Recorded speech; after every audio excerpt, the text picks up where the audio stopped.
Welcome to the Bougie Black Brother Network.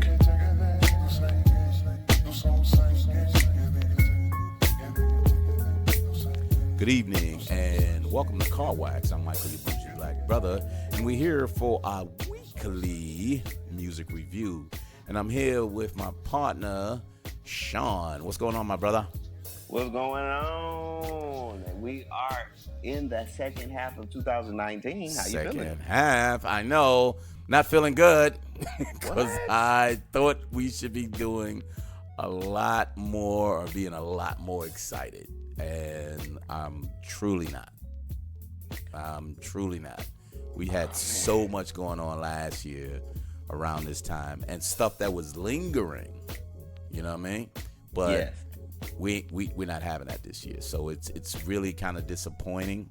Not saying things are bad, but there's nothing that's standing out to go. Look, let's go back to that. And it's only two R&B ones that I'm going back to, and that's the Solange and my boy Pop. Because that last one is Pop. Yeah, that's on my rotation. But when it comes to hip hop, it's really kind of a little hit or miss and respectful, but, that's where I'm going. So, but I wanted but hopefully things are changing. So kind of delayed. Hold on. Go ahead. I do want to speak on what you just spoke on. on. I'm sorry, dude. I'm sorry. The first half albums. You said your top two were the R&B ones, Anderson .Paak, Ventura, and Solange, When I Get Home. I still agree with that those are the top two albums of the year. But there are other albums of this year that are pretty good. And I did a top 10. So I'll just briefly slide through those. Okay. So I definitely giving a shout out to your boy, Flying Lotus. Oh. And I'm giving a shout out to your other boy, Tyler, the Creator. Even though you didn't like that. That is still one of the top albums of the year. And you can have that one, though. So then I have your boy, B.O.B. Oh, that's my man. Yep. Yes. Definitely giving B.O.B serious credit for that album that he dropped. And then I'm also giving credit to Jim Jones, El Capo. We didn't review that, but that is one of them. So I have two more on the rap side, and then I have two more on the R&B side, but we'll get into that later. I just wanted to, add on to, some of the better albums of the year that you would probably agree with. So I always think about what leaves a good taste in your mouth. Mm-hmm. You know what I mean? You go to a good restaurant and you leave there and be like, man, can't wait to go back there. Even though you may not go back a week or maybe a month, but you always know, oh man, I got to get back over there. That left a good taste in my mouth. I think these are good, but they didn't leave a good taste in my mouth. Like last year, there was just so many of them that I jumped right back on because of that. But if you saying the level of releases that came out this year, I'll agree with you with that, because then you really putting them in order to say, yep, much better than most. Yep, much better than most. Yep, much better than most. Then you can go through that process. But anything that left a good taste in my mouth or kind of blew me away, I'm not getting that. I'm really not getting that. So I will say this. This is my last statement. I will go ahead and say that, I do the award shows, so I have to be unbiased to a level. Mm-hmm. So I can actually get the awards to a certain point. Yeah. Personally. Now, man, there's a lot of things that I would never turn on again. Yep. I'm realizing that this new era of rap is called melody rap. Melody rap. It's called melody rap because everything has to have either an auto-tune to it or some type of melody. Okay. Some type of harmonizing. Mm-hmm. The first ones to my record in real hip hop would have to be, Bone Thugs and Harmony. Those were like the first real hip hop artists that were like really, really harmonizing. Mm-hmm. And then it evolved to like T-Pain, and then it got crazy. Mm-hmm. So, I call it melody rap to that point. And, of course, before that was gangster rap. Before that was conscious rap. Before that was DJ MC rap. Mm-hmm. You know what I'm saying? So, to that being said, I just think that's why it's changing. There's a lot of more younger artists, that's popping, and then it's just a challenge, man. It's just a real challenge to kind of understand where we're going with this wave. Even the XXL freshmen, did you hear about those?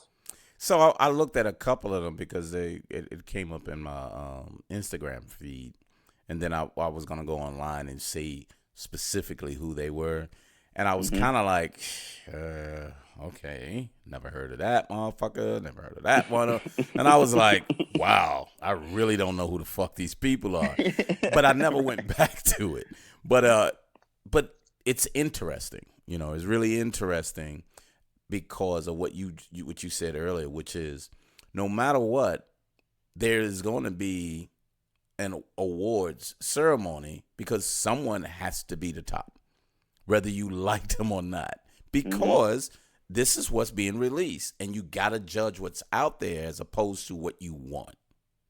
Exactly. So I'm totally agreeing with you, but when it comes to the personal choice, I'm just not feeling it. You know what I mean? I'm just like, okay, but I have to take the point of what's hot, what's of the things that we're hearing, which one is the one that kind of stands out, and then you gotta critique it from there. So I mean, you made a good point on that. I'm still gonna come out with my personal point first, and then say, yeah, but you're still right, because in the end, we still got to make that choice. Mm-hmm. But so yeah, at least have enough in the category to be like have those options. You can't be like, well, we only like two songs. Two songs for the year. That's it. This is right. This is the category. Pick one of the two. That's it. 50-50. One gets one, the other gets the other award. Thanks for coming out. Right. Good night. Good night. Yeah, that's what's up. But so these two that you pulled out was very interesting. We were looking forward to one because we heard the collab, but then B.O.B came out, and I was kind of like, I remember last year, and when we got the NAGA, and I was like, I like it. It was kind of different, but it's nothing that I would linger on. But it was okay. But I cut it back off because I think he was still trying some shit, and it just didn't really work well. But so when this came out, I was kind of, what is this shit about? You know what I mean? So were you expecting it to be something good, or you expecting him to, I guess, experiment again? So my thought was, it didn't do well last year. Go back to what you know. So I was almost back to, okay, that shit didn't work, dude. Go back to the shit that you do well. You know what I mean? So that's what I was expecting. Okay. But I didn't get that. I didn't. Okay. So go ahead. I didn't really have. When I seen it, I was super surprised, and then I looked at the album cover. So I didn't have expectations first. I just looked at the album cover, and the album cover was a throwback from how Master P used to make his album covers. Right. So that was like caught my eye. And then he named it Southmatic, like Illmatic, but Southmatic. So that caught my eye. Mm-hmm. I was like, okay, let's see what this is about. And you're right. I was like, well, I hope he kind of goes back to his old stuff, because that past recent one was not his best piece of work. Right. And then I popped it in, and I was smiling the whole way through. Really? I was definitely surprised and pleased. Okay. He used all samples and all up north samples, majority of them. Yep. He Absolutely. didn't use no hip hop South old school samples. And some partial West Coast. Partial West Coast, yes. I thought that was cleverly and strategically picked. So I gave him a super cool point on that. And then the way he was rapping on them was cool, but his voice wasn't the type of voice you're used to hearing on those beats. So for me, I had to kind of listen to those tracks over because I was so caught up into the beats. I was just surprised he rapped on the LL beat. I was like, oh, this is right? hard. I was like, this hard. Damn, I'm bad. He's actually going to do an LL song, you know? He killed that. He killed that personally. I was like, this is nice. Okay, that's how you're going to start off? You know, and then when I listened to the Old Dirty Bastard one, and I was actually listening to him, because when I listened to it at first, I was like, man, why are you rapping like that on this old school track? But then when I started listening to what he was saying, I was like, ugh. You know, like, he's going in, like, on some conscious shit. On some regular conscious shit. You know, and I was just like, this is kind of nice. So I'm listening to it all the way through. Then I hear, I think it's the last song, I Still Love You. Yeah, because Soul Glow came on. They had an extended version. Right. So that was the most creative beat that I've heard him spit on. Now, do you know what that was referenced from, right? No. When he was like, I still love you. Now, oh man, I'm gonna send it to you. I can't believe you ain't seen it. So basically, it was in an intervention. Okay. And that was his son talking to him. And after he said that, his daddy just started looking at him, and he was like, "Oh, Jay, old crackhead guy." Started looking at him. He stared at him for like a solid 7 seconds with like nothing on his face, and then all of a sudden he was just like. So that, what you hear on the beat was him crying. Really? And he used it and he looped it on the beat. Whoa. Yeah. So when you actually see it, and then you listen to the beat again, you're like, it's hilarious, but it's hard. Right. You know what I'm saying? So I gave him super kudos on the production. Then I realized, I was like, man, he has so many samples. This isn't an album. Like the richest billionaire couldn't get all of these samples off. I know. On an album. I was like, how did he get all of that? Yeah. And these are some really old school beats that are popular. Not some old school beats that are, oh, that was a song. Yeah, that wasn't that popular. These were some popular shit that he got. Right. Which made me like sit down and be like, no, there's no possible way he could have got all of these past. This is a mixtape. This is definitely a mixtape. Fuck all that shit. He can get it off. Right. You know what I'm saying? When you can get it off as, you know, you're pushing it. I don't know how he gets it off. But he's clearly can't be selling this shit. You know what I'm saying? There's no way he can get $1 from any of this shit. Yeah. You know, and if he does, man, he's getting sued. He's getting sued. Or he's being sued now, and he's really trying to say, look, I'm not selling it. It's just a mixtape. That's all I'm doing. Right. This shit here, bro, I don't know how he pulled this off. He's an asshole for trying to get this off.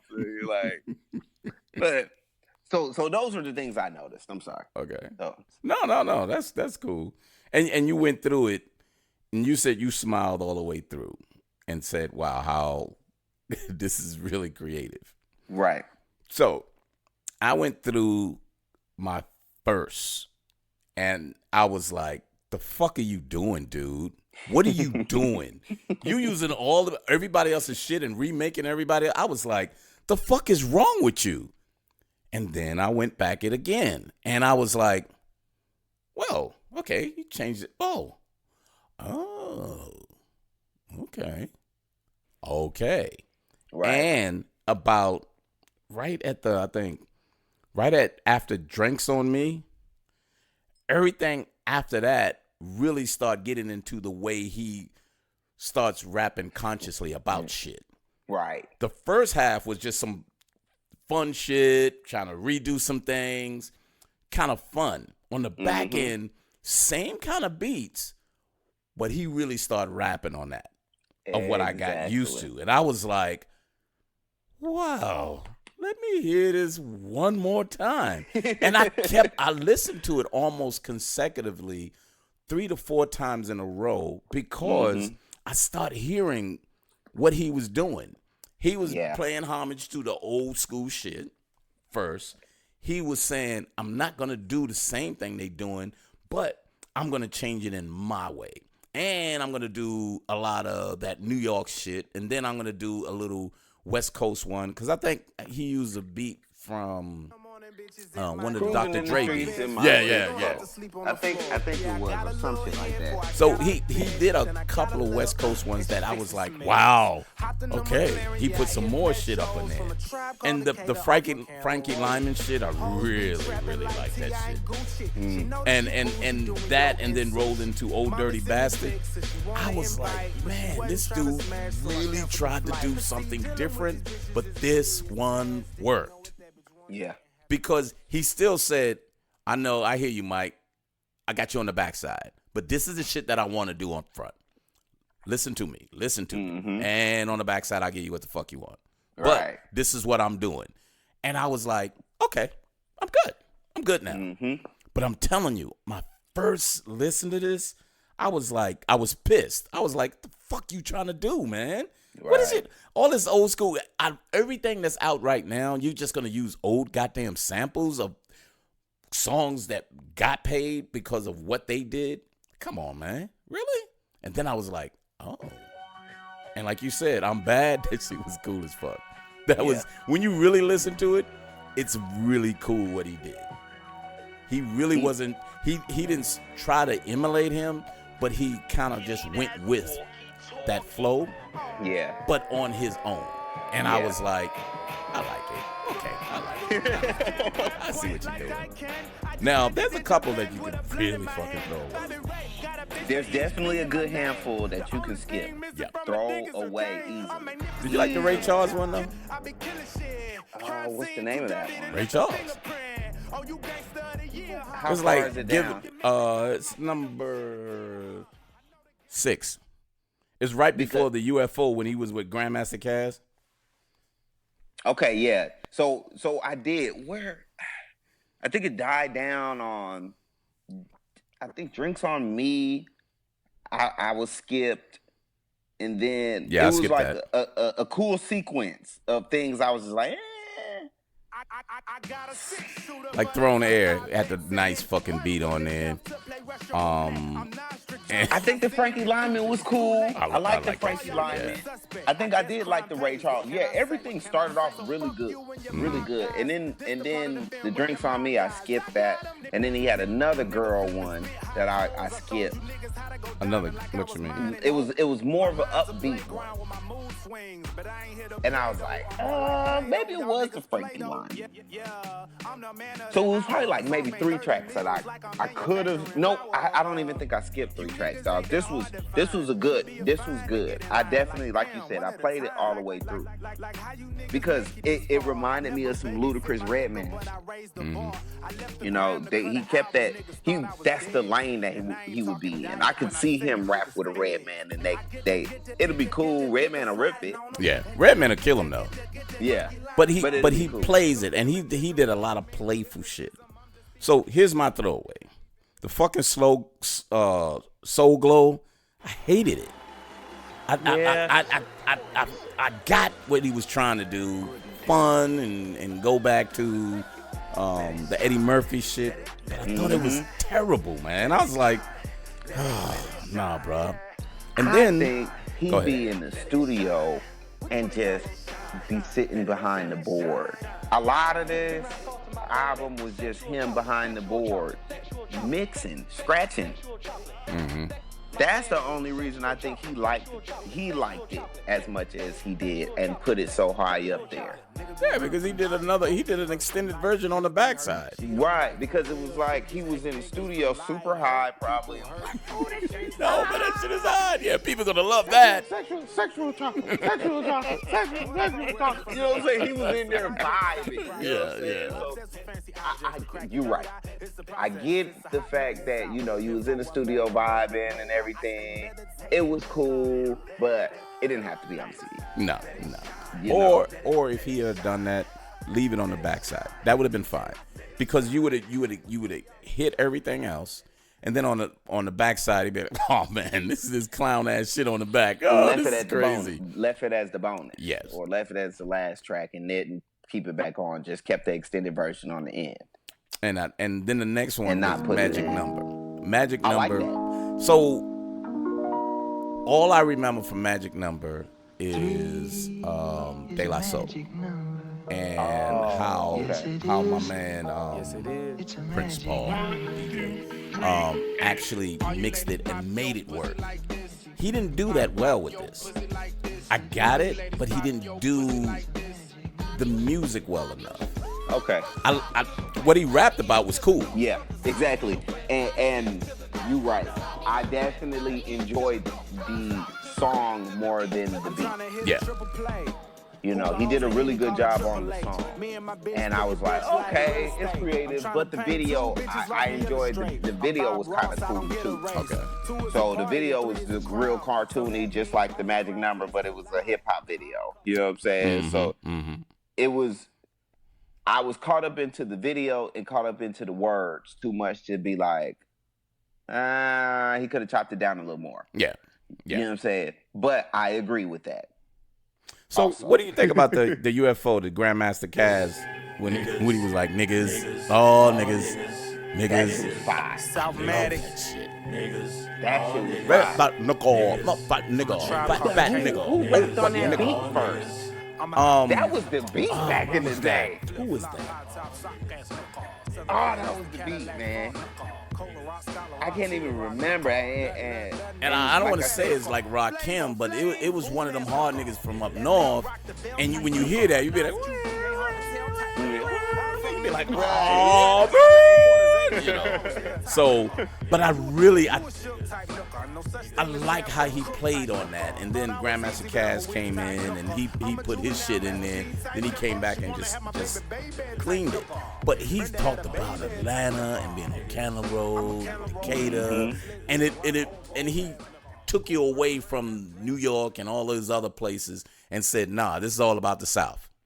And that's what I really loved about this whole thing. He made it a Southern thing, and you had to respect how he did it. Yeah. And I was like, good job, nigga. Good job. Yeah.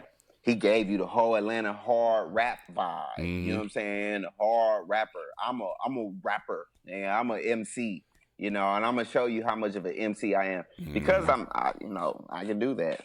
Yep. You know, and it was creative, man. I agree with you, man. This was shocking to me. It was shocking because I just, like you said, I downplayed him being on the beats initially, but I was expecting to hear some more South. I was expecting him to stay in his comfort zone. Yeah. This was so outside of his comfort zone, so outside of everything that he would rap on. Mm-hmm. And it was like, dang, and you made a whole album like this. Yep. It wasn't just you did a couple of tracks and was like, oh, let me experiment. It was like, no, if I'm going to experiment, I'm going to do a whole experiment. 15 tracks. He didn't even do like an EP type shit or a 10, 12 tracks. He went with 15 with a bonus track, 16. Mm-hmm. And I was like, wow. So it was impressive. And again, when I first said, it's not what I thought it was, I was saying that because I think I prepared myself to hear what I wanted to hear. Okay. And then when I didn't get it, I initially was dismissing so much as I went through it. And then on the back end, I started hearing him, and I was like, damn, I need to hear this shit again. And then when I heard it, I was like, okay, wait a minute. I need to see this again. And I kept playing it. And then I was like, oh, I see what he's doing. Oh, paying much respect to the South, much respect to, the Atlanta area, much respect to like the College Park, all of that. And he hit that. And then on the backside, he hit a couple of his conscious shit that makes you think like, yo, controversial type shit. Niggas say certain things. You don't know what the fuck you talking about. What he called it black trauma porn. Damn. He killed me with that. Black He's like, trauma everybody's porn. still watching black trauma porn. I was like, oh, you right. You know what I'm saying? I was just like, man, he is ripping it. Yep. He is killing it. Yep. And I'm hoping people get it though. Do you think so? Listening to it, you hear what we're saying, but do you think people got it? I don't know his demographic, man. Like listening to this album, he is reaching for older demographic, maybe. No, I think he's trying to say, this is the past, but this is where I'm at. So in order to know where I'm at, you got to know what the past is. But I'm not going to tell you it. I'm just going to do it. You know what I'm saying? Because he really didn't. Because he called it Southmatic. Yeah. So he is expecting you to be smart enough to get it. Yes. Because B.O.B is smart. Yes. He's not going to lay it out. Because he didn't say LL. He didn't say. But he had a lot of Slick Rick samples through that, too. Mm-hmm. Slick Rick was all through this bitch. And, I loved how he used those little samples on top of everything else. And I was like, wow, he's doing a whole lot. And to your point, he was like, oh, let me put Slick Rick, the Grand Wizard. And man, he used the Woody Woodpecker. Yeah. Did you hear that? Yep. I was dying over here. That was the Throne Air. I love that shit. Because they had the little guitar, ding, ding, ding, ding, ding, ding, ding, ding, ding, ding, the Grand Wizard. Ding, ding, ding, ding, ding, ding. And I was like,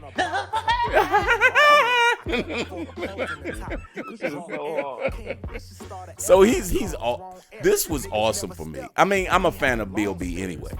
Right. I just really wanted him to do something. When you like a person and you want other people to like them because what they're doing good shit.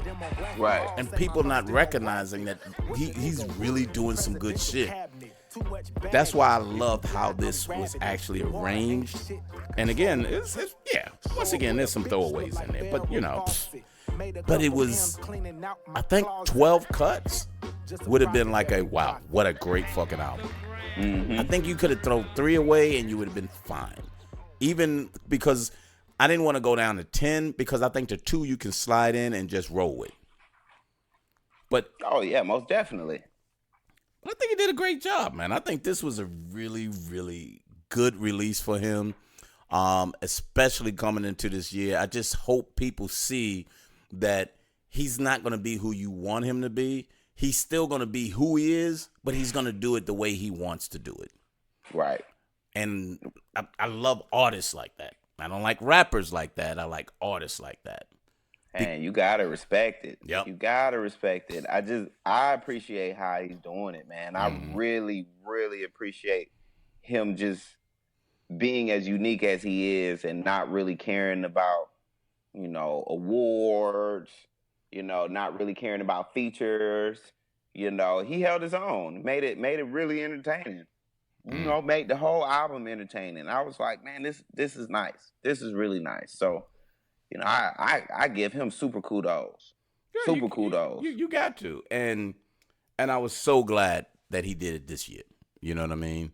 He didn't wait like a whole year of trying to recover from the previous year and say, I got to do something different. And nah, he put it out because I think he's saying, I'm just going to do what I want. He had something on there that said, people asking him, how are you doing what you want to do and still put food on the table?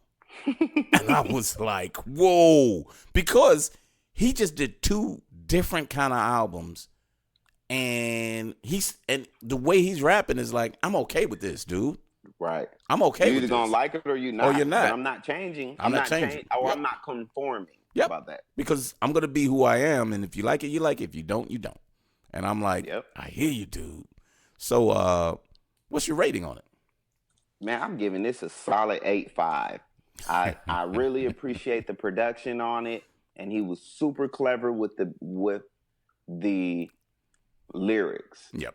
Once I realized, I was so engulfed and embodied in the album that I didn't initially realize that this wasn't an album. Once I figured out that it was a mixtape, I had to low-key downplay it. Right. So that's where, the large amount of 0.5 was taken from this album. I got you. Because I was at an 8.75 because it wasn't a 9, because I'm not sure if this is a classic that people would it will go on a little further. But I enjoy it. I'm still gonna put it on because of how he did it. You know what I mean? Like Testing with our boy from that. I can still put that on now because he did it so unique that it's almost gonna seem fresh when you put it back on. Yes. Because it's so different than everybody else. Because you keep hearing the same shit. Then you say, let me throw that back on. Oh, man, yeah, that shit was cold. This is the kind of album that he did. And that's why, to me, he's rated that high. And he shocked me because he's so smart. He made me say, you know what? You just listened to this shit and you really didn't listen. You didn't listen. Now listen to it again. And that's what he did. And I was like, I get it. So you much listened respect. To it initially, you were like, what the hell is this? And like you said, he made you listen to it again. Yeah. Because he put it together to say, I'm going to be playful with some shit. I'm going to put some old school beats to make you feel like, what the fuck are you doing? I want to make you uncomfortable with this. But if you know who I am, you need to be listening to what I'm saying. I'm going to make you New York rappers feel like Atlanta rappers can rap. Because I just rapped on all y'all beats. Like there's that stigma that Atlanta rappers can't rap. Nope. Yep. Because they's like, oh, yeah, that's that. New York rappers don't want to hear Atlanta rap. Yep. But you put this up there, they're going to listen to it because they're going to hear the beats. Yep. And they're going to be like, yo, that dude kind of ripping it. Or they be like, yo, man, what the fuck this dude doing, man? He using more. But then when you listen, you could be like, yo, man, he came off, but he should have used that beat. Yeah, whatever, dude. Right. Whatever. Get off of that bullshit. But so good rating on that. I'm glad you liked it though, because I know how you felt about it last year. But this really surprised me, and I think we're in line with this because I'm a B.O.B fan regardless. So when he came out, I was like, wow, that's a surprise. Let's see what the hell he got. And, I came in with my prejudgment, and he made me take a turn. So that's what's up. Excellent. So when we come back, I want to get into I think we're going to call this a collaboration, right? Yeah, we're calling this a collaboration. So when we get back, we're going to talk about Freddie Gibbs and Madlib. So stay tuned.